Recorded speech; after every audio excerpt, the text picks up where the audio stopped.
Punya rumah penting nggak sih? Menurut gue sih, punya hunian jelas penting, karena itu adalah kebutuhan pokok. Tapi hunian seperti apa?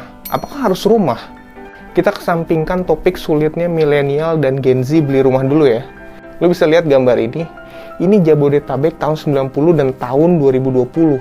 Ini Tangerang tahun 90 dan tahun 2020. Ini Bekasi tahun 90 dan tahun 2020. Lu lihat, lahan semakin penuh, manusia semakin banyak dari tahun ke tahun.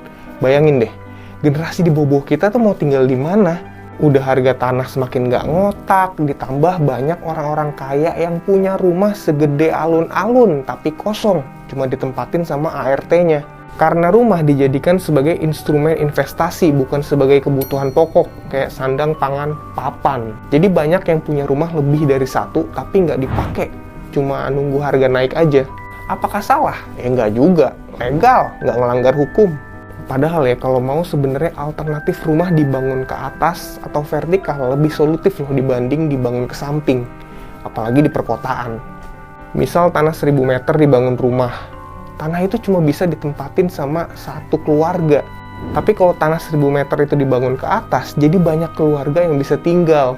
Dengan cara ini, keterbatasan lahan bisa diakalin. Kita juga tahu kalau perkantoran kebanyakan terletak di pusat kota.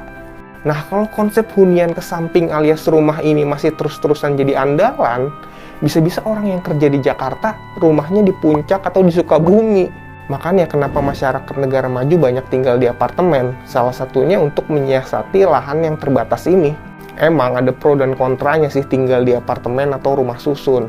Kebanyakan orang pasti lebih milih tinggal di rumah dan punya rumah impian, ya termasuk gua. Nah, kalau menurut lo ada alternatif lain nggak sih untuk menyiasati keterbatasan lahan ini?